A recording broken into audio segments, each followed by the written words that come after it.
Assalamualaikum warahmatullahi wabarakatuh. Perkenalkan, nama saya Wida Yuwandini, perwakilan dari kelompok 1, kelas 5C, akan menjelaskan tentang pendidikan dan perubahan sosial budaya. Pertama, saya akan menjelaskan tentang pendidikan. Pendidikan merupakan suatu proses untuk melatih peserta didik dalam mengembangkan potensi dan pengetahuan yang dimilikinya melalui sejumlah pengalaman belajar untuk menjadikan dirinya sebagai agent of change. Fungsi pendidikan terhadap perubahan sosial budaya dibagi menjadi 3. Yang pertama, fungsi pendidikan sebagai perubahan sosial. Pada fungsi ini, pendidikan berperan sebagai pencetak penemu-penemu baru yang menghasilkan sebuah temuan yang akan mempengaruhi kebudayaan masyarakat sehingga mengakibatkan perubahan sosial yang cukup menyeluruh. Contohnya, penemuan komputer, rice cooker, dan lain sebagainya. Yang kedua, fungsi memindahkan nilai-nilai budaya atau transformasi kebudayaan. Pendidikan dapat dirumuskan sebagai proses memindahkan pengetahuan, sikap, nilai-nilai, serta kemampuan mental lainnya dari satu generasi ke generasi berikutnya. Contohnya seperti interaksi antara guru dan murid atau di kelompok-kelompok belajar serta dalam keluarga. Yang ketiga, fungsi mengembangkan dan memantapkan hubungan-hubungan sosial. Fungsi ini membentuk peserta didik lebih mengetahui, memahami, dan mengerti kelompok-kelompok sosial yang ada di lingkungan sosial mereka. Selanjutnya, perubahan sosial budaya.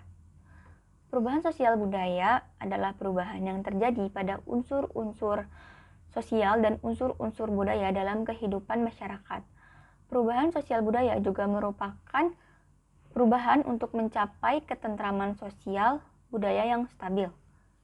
Stabilitas tidak hanya pada kondisi yang ideal, tetapi juga pada kondisi yang normal.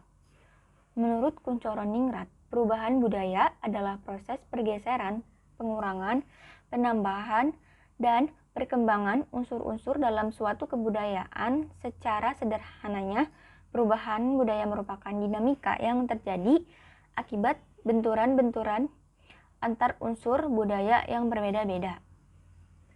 Menurut Surjono Sukanto, perubahan sosial dan kebudayaan dapat dibedakan dalam beberapa bentuk. Yang pertama, perubahan yang terjadi secara lambat dan perubahan yang terjadi secara cepat. Perubahan secara lambat atau evolusi merupakan perubahan yang bertahap dan tanpa direncanakan dan tidak perlu sejalan dengan peristiwa yang sedang terjadi. Sedangkan perubahan secara cepat atau revolusi merupakan perubahan yang direncanakan atas dasar keinginan bersama. Yang kedua, yaitu perubahan kecil dan perubahan besar. Perubahan kecil adalah perubahan yang tidak membawa pengaruh langsung atau membawa pengaruh yang berarti bagi masyarakat. Sedangkan perubahan besar adalah perubahan yang membawa perubahan langsung bagi masyarakat. Contohnya, proses industrialisasi yang berlangsung pada masyarakat agraris akan membawa pengaruh besar pada masyarakat, hubungan kerja, sistem milik tanah, hubungan kekeluargaan, dan sebagainya.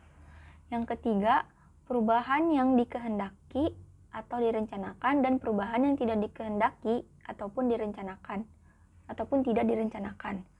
Perubahan yang dikehendaki, contohnya ada pihak-pihak yang akan mengadakan perubahan yang dinamakan agent of change dan mereka memimpin masyarakat dalam mengubah sistem sosial.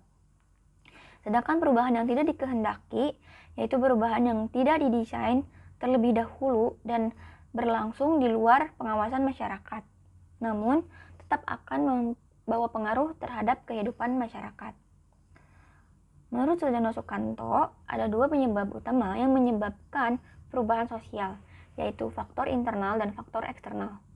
Faktor internal atau faktor yang bersumber dalam masyarakat itu sendiri yang menyebabkan terjadinya perubahan, penemuan baru, konflik, dan pemberontakan.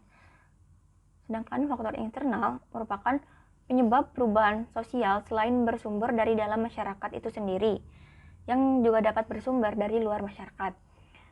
Contohnya faktor-faktor apa?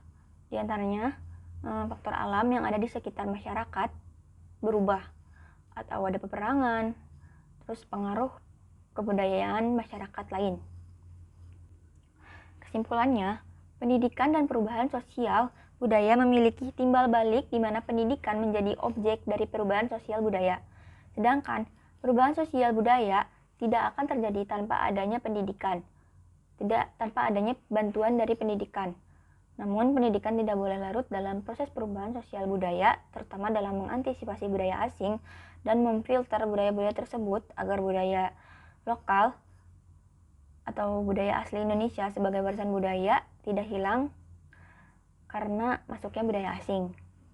Pendidikan harus tetap menjalankan fungsinya untuk mengantarkan nilai-nilai budaya bangsa yang diwariskan oleh nenek moyang ke generasi berikutnya untuk dijaga dan dilestarikan keberadaannya serta diwariskan kepada generasi berikutnya yang akan memajukan bangsa Indonesia dalam semua bidang. Sekiranya cukup penjelasan dari saya. Terima kasih. Wassalamualaikum warahmatullahi wabarakatuh.